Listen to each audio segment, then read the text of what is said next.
కూటమి పాలనలో మద్యం ఏరులై పారుతోంది. బెల్ట్ షాపులు ఇష్టారాజ్యంగా మద్యాన్ని అమ్ముతున్నాయి. అడిగేవారే లేకపోవడంతో ఇష్టారాజ్యంగా మద్యం అమ్మకాలు జరుగుతున్నాయి. సీఎం చంద్రబాబు బావమర్ది నందమూరి బాలకృష్ణ ఇలాఖా హిందూపురంలోని అనధికార వైన్ షాపుల్లో మద్యం అమ్మకాలు యథేచ్ఛగా సాగుతున్నాయి. ఎవరైనా ప్రశ్నిస్తే టీడీపీ నేతలు ఎదురుదాడికి దిగుతున్నారు. తమను ఎవరూ ఏమీ చెయ్యలేరంటూ రెచ్చిపోతున్నారు. నియోజకవర్గమంతా కిరాణా షాపుల్లోనే మద్యం అమ్మకాలు జరుగుతున్నాయి. చర్యలు తీసుకోవాల్సిన ఎక్సైజ్ అధికారులు చోద్యం చూస్తున్నారు. దీంతో బాలకృష్ణ నియోజకవర్గంలో 3 పువ్వులు 6 కాయలుగా మద్యం అమ్మకందారులు సొమ్ము చేసుకుంటున్నారు.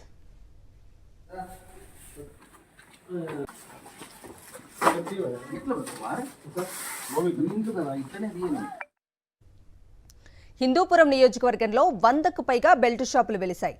బెల్ట్ షాపులకు అనుబంధంగా పర్మిట్ రూములు కూడా ఏర్పాటు చేసి మందుబాబులకు మద్యం సరఫరా చేస్తున్నారు. ఒక్కో లిక్కర్ బాటిల్పై 20 నుంచి 40 రూపాయలు అదనంగా వసూలు చేస్తూ సొమ్ము చేసుకుంటున్నారు. బెల్ట్ షాపుల ఏర్పాటుపై స్థానికుల నుంచి వ్యతిరేకత వస్తున్నా పట్టించుకునేవారు ఎవరూ లేరు. టీడీపీ నేతల అండదండలతో బెల్ట్ షాపుల యజమానులు మద్యం దందా సాగిస్తున్నారు. అర్ధరాత్రి వరకు మద్యం అమ్మకాలతో స్థానికులు తీవ్ర ఇబ్బందులు పడుతున్నారు. దీంతో స్థానికంగా మహిళలు, చిన్నపిల్లలకు రక్షణ లేకుండా పోతోందని విమర్శలు వస్తున్నాయి. శాంతి భద్రతలు కాపాడాల్సిన పోలీసులు కూడా హిందూపురం అంటే హడలెత్తిపోతున్నారు.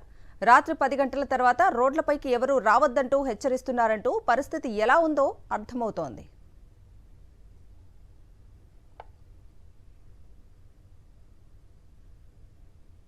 అక్రమ మద్యం అమ్మకాలపై ఎక్సైజ్ అధికారులు నిమ్మకు నీరెత్తినట్లు వ్యవహరిస్తున్నారు.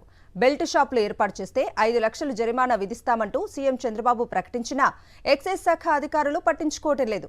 తెలుగు తమ్ముళ్ల ఒత్తిళ్లకు తలొగ్గి బెల్ట్ షాపుల వైపు కన్నెత్తి చూడటం లేదనే విమర్శలు వెల్లువెత్తుతున్నాయి. అక్రమ మద్యం అమ్మకాలపై అధికారులకు మామూళ్లు అందుతున్నట్లుగా వార్తలు వినిపిస్తున్నాయి.